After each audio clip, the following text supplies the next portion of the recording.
Hi friends, இன்னும் ஒரு நாள் தான் இருக்குது நமக்கு பார்த்திங்கன்னா வரலட்சுமி பூஜைக்கு. ஸோ நீங்களும் கண்டிப்பாக பூஜை க்ளீனிங் வேலையெல்லாம் ஸ்டார்ட் பண்ணியிருப்பீங்க. ஸோ நானும் இன்றைக்கி பார்த்திங்கன்னா பூஜா ரூம் எல்லாமே க்ளீன் பண்ணலாம் அப்படின்னு தான் எடுத்திருக்கேன் ஃப்ரெண்ட்ஸ். ஸோ இந்த டைமில் ஒரு க்ளீனிங் வீடியோ ஷேர் பண்ணால் கண்டிப்பாக உங்களுக்கும் யூஸ்ஃபுல்லாக இருக்கும் அப்படிங்கிறதுக்காக தான் அதை வீடியோவும் ஷேர் பண்ணியிருக்கேன். இப்போ நான் பார்த்திங்கன்னா இன்றைக்கி வந்து கம்ப்ளீட்டாக எல்லா பூஜை பாத்திரங்களையுமே சுத்தமாக க்ளீன் பண்ணலாம் அப்படிங்கிறதுக்காக எடுத்துட்டேன். ஆனால் பெரும்பாலும் நம்ம இது போல் எல்லா பாத்திரங்களையும் எடுத்து க்ளீன் பண்ணும்போது பார்த்திங்கன்னா டேரெக்டாக நம்ம வச்சு தேய்க்க ஆரம்பிக்கும் போது கண்டிப்பாக டைம் எடுக்கும். ஸோ அதனால் நான் இந்த மாதிரி எல்லா அதிகமாக பாத்திரங்கள் இருக்கும்போது பார்த்திங்கன்னா அது ஈஸியாக பண்ணுறதுன்னு பார்த்திங்கன்னா தண்ணியில் ஊற வச்சுட்டு க்ளீன் பண்ணிக்கிறது தான் ரொம்ப சீக்கிரம் வேலை முடியும். இன்னொன்று பார்த்திங்கன்னா அதிகமாக பாத்திரங்கள் இருக்கும்போது நம்ம அன்றைக்கி ஃபுல்லாக தேய்ச்சிட்டு இருந்தால் இந்த வேலை மட்டும் இல்லை, இன்னும் நிறையா க்ளீனிங் ஒர்க் எல்லாமே இருக்குது. ஸோ ரொம்ப அழுத்தம் கொடுத்து தேய்க்க ஆரம்பித்தோம் அப்படின்னு பார்த்திங்கன்னா இங்கேயே கை வலிக்க ஆரம்பிச்சிடும். அப்புறம் மற்ற வேலைகளை செய்யும்போது கண்டிப்பாக டல்லாயிரும். அதுவும் வரலட்சுமி பூஜைங்கிறது கண்டிப்பாக பார்த்திங்கன்னா நம்மளுக்கு வேலை ஜாஸ்தியாக இருக்கும். ஸோ இந்த 3 நாளுமே ரொம்ப விசேஷமான நாளும், அது மட்டும் இல்லாமல் பார்த்திங்கன்னா நம்மளுக்கு வேலைகளும் கண்டினியூஸாக இருந்துக்கிட்டே தான் இருக்கும். அதனால் இந்த க்ளீனிங் ஒர்க் அப்போ வந்து நம்மளால் எவ்வளோக்கு எவ்வளோ ஈஸியாக வேலை செய்ய முடியுமோ அதுக்கு போல் நம்ம செஞ்சு க்ளீன் பண்ணிக்கலாம். ஸோ அதுக்கான ஒரு சின்ன ட்ரிக் இது ஆல்ரெடி உங்களுக்கு ஷேர் பண்ணியிருக்கேன். பட் சப்போஸ் இன்றைக்கி எல்லாமே க்ளீன் பண்ணுறவங்களா இருந்தால் இந்த ஒரு ஐடியாவும் யூஸ்ஃபுல்லாக இருக்கும். ட்ரை பண்ணிக்கோங்க ஃப்ரெண்ட்ஸ். நம்ம அதே தான் இது வந்து பார்த்திங்கன்னா தண்ணியில் எல்லா பூஜை பாத்திரங்களையும் ஃபஸ்ட்டு ஒரு டைம் போட்டு ஒரு 10லேருந்து 20 நிமிஷம் போல் நீங்கள் ஊற வச்சுருங்க. அதுக்குள்ளேயும் போய் நீங்கள் பூஜா ரூம் ஷெல்ஃப் இது எல்லாத்தையுமே க்ளீன் பண்ணிட்டு வந்துடுங்க. ஸோ அந்த க்ளீன் பண்ணிட்டு வர டைம் இன் பிட்வீன் கேப்பில் பார்த்திங்கன்னா இங்கே நம்மளோட அந்த பூஜை பாத்திரங்கள் எல்லாமே அந்த தண்ணியில் ஊறிட்டு இருக்கும் இல்லைங்களா. ஸோ அதுக்கப்புறம் லைட்டாக ஒரு சபீனா பவுடர் வச்சு தேய்ச்சிங்கன்னா சீக்கிரமாக பளிச்சுன்னு க்ளீன் பண்ணிக்கலாம். ஆனால் முதல் டைம் நீங்கள் வந்து இது மாதிரி தண்ணியில் ஊற வைக்கிறீங்கன்னா நம்ம பயன்படுத்திருக்கிறது எல்லாமே விளக்கு இதெல்லாமே அதில் எண்ணெய் பிசுக்கெல்லாம் இருக்கும் இல்லைங்களா.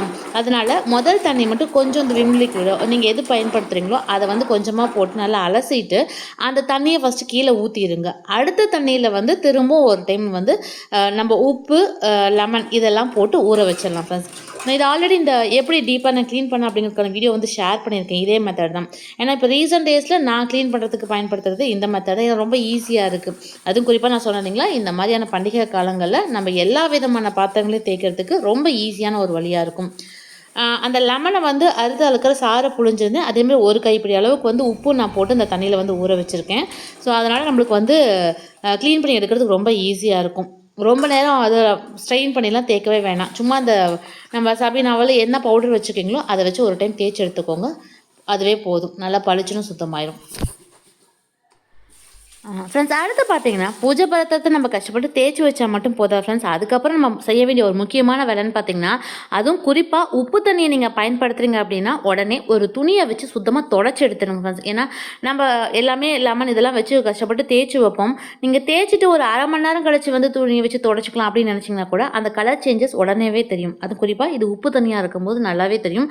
ஸோ அதனால தான் நீங்கள் என்ன தான் தேய்ச்சி வச்சாலும் சில நேரங்களில் பார்த்தீங்கன்னா எங்களுக்கு உடனே கருப்பாயிடுது அப்படின்னு சொல்கிறதுக்கும் இதுவும் ஒரு காரணம். அதனால் அந்த தண்ணியை அப்படியே அந்த பாத்திரத்தில் இருக்க மாதிரி விடாதீங்க. தொடச்சி வச்சுட்டு அதுக்கப்புறமா நீங்கள் ட்ரை பண்ணுங்கள். ஸோ இன்னும் நல்ல பளபளப்பு இருக்கும். இது வந்து சொல்ல போனால் உங்களுக்கு ஒரு வாரம் வரலுமே அந்த கருப்பு வந்து சீக்கிரம் படியாமல் பிரைட்டாக இருக்கும் ஃப்ரெண்ட்ஸ். ஸோ இது போல் நல்லா தொடச்சி வச்சு பாருங்கள். ஸோ பூஜை பாத்திரங்களை எல்லாமே நம்ம சுத்தமாக தொடச்சி எடுத்துடலாம். ஸோ தொடச்சி எடுத்ததுக்கப்புறம் அந்த டிஃப்ரென்ஸ் உங்களுக்கு நல்லாவே தெரியும் பாருங்கள் ஃப்ரெண்ட்ஸ். அந்த புள்ளியோ இல்லை எங்கேயுமே வந்து அந்த கரை படிஞ்ச மாதிரிலாம் இருக்காது. நல்லா பளபளப்போடு இருக்கும். ஸோ இப்போ நம்ம அடுத்து மஞ்சள் குங்குமம் வந்து வச்சிடலாம். ஸோ இந்த வருஷம் நம்ம வரலட்சுமி பூஜைங்கனால நம்ம பூஜை அறையும் சரி நம்ம பூஜை பாத்திரங்கள் எல்லாமே நல்ல ஒரு மனமோடு இருக்கணும் அப்படின்னா கண்டிப்பாக நம்ம வைக்கக்கூடிய பொருட்களையும் வந்து பார்த்திங்கன்னா நல்ல வாசனை தரக்கூடிய பொருட்கள் எல்லாத்தையுமே மிக்ஸ் பண்ணி வைங்க. அது இன்னும் நல்ல ஒரு வாசனையை கொடுக்கும். கண்டிப்பாக அந்த பூஜை அன்னைக்கு நம்ம நிறையா விதமான வாசனை பொருட்கள் பயன்படுத்துவோம். ஸோ இது வந்து முதல் ஸ்டெப்பாக நம்ம விளக்குக்கு பொட்டு வைக்கிறதுக்கு வந்து நான் வந்து சந்தன பேஸ்ட் எடுத்திருக்கேன். உங்ககிட்ட சந்தன பேஸ்ட் இல்லைன்னா நீங்கள் சந்தன பவுடர் கூட எடுத்துக்கோங்க.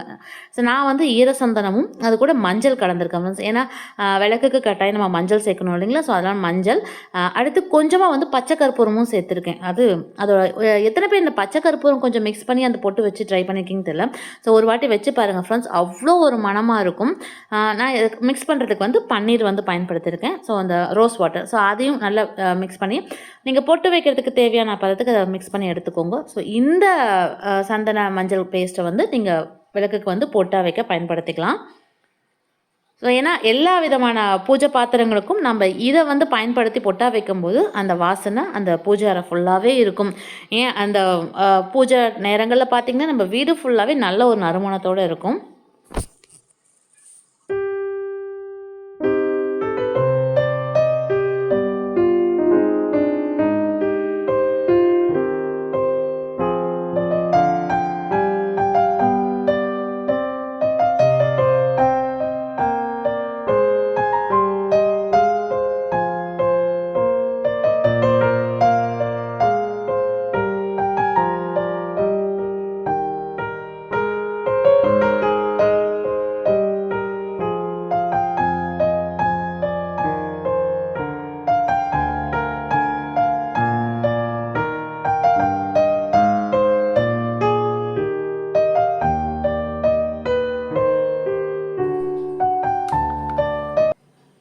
ஸோ நான் எல்லா விதமான பூஜை பாத்திரங்கள் எல்லாத்துக்குமே நான் வந்து பொட்டு வச்சிட்டேன் ஃப்ரெண்ட்ஸ். இப்போது அந்த இடத்துல நிற்கும்போது நல்ல ஒரு வாசனை இருந்துக்கிட்டே இருக்குது. ஏன்னா நம்ம பச்சை கற்பூரம் இந்த பன்னீர் எல்லாமே மிக்ஸ் பண்ணியிருக்கீங்களா, ஸோ அதனால் அந்த வாசனை ரொம்ப சூப்பராக இருக்குது ஃப்ரெண்ட்ஸ். ஸோ அடுத்து பார்த்திங்கன்னா நான் வழக்கம் போல் என்னோடய பூஜை அறைக்குமே வந்து இதே போல் தான் நான் க்ளீன் பண்ணிட்டேன். ஸோ அங்கே வந்து அந்த ஷெல்ஃபு கபோர்டு இதெல்லாம் துடைக்கிறதுக்கு வந்து நான் பன்னீர் வந்து பயன்படுத்துகிறேன் ஃப்ரெண்ட்ஸ். ஏன்னா அதுவும் வந்து நம்ம வச்சு துடைக்கும் போது இன்னும் நல்லா வாசனையாக இருக்கும் இல்லைங்களா. ஸோ அதனால் அந்த தண்ணியை பயன்படுத்தி தான் நான் வந்து இந்த ஷெல்ஃபு இல்லை அந்த லைனர் ஷீட்டு இதெல்லாம் வந்து நான் துடைச்சி எடுத்திருந்தேன். இதுவுமே நல்ல ஒரு வாசனையை கொடுக்குறீங்களா. அதேமாதிரி சாமி ஃபோட்டோஸும் வந்து நீங்கள் அதே மாதிரி முதல்ல வந்து ஒரு ஈரமான துணியை வச்சு துடைச்சி எடுத்துட்டு அதுக்கப்புறமா இந்த பன்னீர் இருக்குது இல்லைங்களா, அதை வந்து ஒரு சின்ன பவுலில் கொஞ்சமாக எடுத்துக்கோங்க. அது துணியில் கார்னரில் நனைச்சிட்டு அதை வச்சு இந்த ஃபோட்டோஸ் எல்லாத்தையுமே ஒரு டைம் துடைச்சி எடுத்துருங்க ஃப்ரெண்ட்ஸ். ஏன்னா நம்ம அதிக அளவுலையும் பன்னீரை வந்து ஊற்றி அதிலே ஃபுல்லாக துடைச்சி எடுக்க முடியாது. அதனால் கொஞ்சமாக எடுத்துக்கிட்டிங்கன்னா போதும். முதல் டைம் துடைக்கும் போது அந்த டஸ்ட்டு நீங்கள் ஆல்ரெடி வச்சுருக்கக்கூடிய அந்த சந்தன குங்குமம் இதெல்லாம் இருக்குது இல்லைங்களா, அதை வந்து ஒரு ஈரத்துணி வச்சு சுத்தமாக துடைச்சி எடுத்துருங்க. அதுக்கப்புறமா 2வது வாட்டி துடைக்கும் போது மட்டும் நம்ம பன்னீர் ஒரு கொஞ்சம் போல் எடுத்துகிட்டு எல்லா சாமி ஃபோட்டோஸையும் வந்து இது போல் துடைச்சி எடுத்துடலாம். ஸோ அதனால் பார்த்திங்கன்னா அந்த ஃபோட்டோவும் நல்ல ஒரு மனமோடு இருக்கும். அடுத்து இப்போ நம்ம இந்த சாமி ஃபோட்டோவுக்கு வந்து நம்ம மஞ்சள் குங்குமம் வைக்கிறதுங்கிறது வழக்கம் போல் நான் ஆல்ரெடி மிக்ஸ் பண்ணி வச்சுருங்களா, அதே மஞ்சள் அந்த சந்தன பேஸ்ட் தான் வந்து பயன்படுத்துகிறேன். ஏன்னா பச்சை கற்பூரம் இதெல்லாம் இருக்கிறதுனால இந்த ஃபோட்டோஸும் நல்ல ஒரு வாசனையாக இருக்கும். ஸோ பூஜை அறையில் இருக்கக்கூடிய எல்லா ஃபோட்டோஸும் சரி, நம்ம பயன்படுத்தக்கூடிய பூஜை பொருட்கள் எல்லாத்துக்குமே நம்ம இது போல் மஞ்சள் குங்குமம் வைக்கும்போது அந்த இடத்துல நிற்கும் போதே நம்மளுக்கு நல்ல ஒரு நறுமணம் வீசிக்கிட்டே இருக்கும். ஸோ அந்த பூஜைனாலே நல்ல ஒரு வாசனை இருக்கும்போதே அது அங்கே ஒரு பாசிட்டிவ் ஃபீல் கண்டிப்பாக இருக்கும். ஸோ அதனால் இது போல் சுவாமி படங்களுக்கு பொட்டு வச்சு பாருங்கள் ஃப்ரெண்ட்ஸ். ஸோ நான் வந்து பார்த்திங்கன்னா இதே போல் மற்ற சுவாமி படங்களுக்கும் இந்த மஞ்சள் குங்குமம் வந்து வச்சாச்சு. இந்த சந்தன பேஸ்ட் வந்து வைக்கும்போது நல்ல வாசனையாக இருக்கும், இன்னும் நல்லா ஒட்டிக்கும் ஃப்ரெண்ட்ஸ். அதனால் கீழே விழாமல் இருக்கும். சில நேரங்களில் வெறும் மஞ்சள் மட்டும் நம்ம குங்குமம் வந்து வைக்கும்போது அது அப்படியே 10 மாதிரி கீழே விழுந்துடும். ஸோ சந்தன பேஸ்ட்டு மிக்ஸ் பண்ணுறது அதனால தான். ஸோ சந்தன பவுடரும் மிக்ஸ் பண்ணாலும் கூட ஓரளவு கீழே விழாமல் தான் இருக்கும். ஸோ நான் திரும்பவும் எல்லா பூஜை பொருட்களையுமே அந்த இடத்துல வந்து ஆர்கனைஸ் பண்ணி எடுத்து வச்சாச்சு. அவ்வளோதான். பூஜா ரூம் ஃபுல்லாகவே டீப் க்ளீன் ஆயிடுச்சு. இனி அடுத்து மற்ற க்ளீனிங் ஒர்க்கை தான் பார்க்கணும். ஸோ நீங்களும் ஒரு வேளை க்ளீன் பண்ணிட்டு இருக்கீங்கன்னா இந்த வீடியோ பார்த்துட்டு இந்த சின்ன சின்ன டிப்ஸை ஃபாலோ பண்ணிக்கோங்க ஃப்ரெண்ட்ஸ்.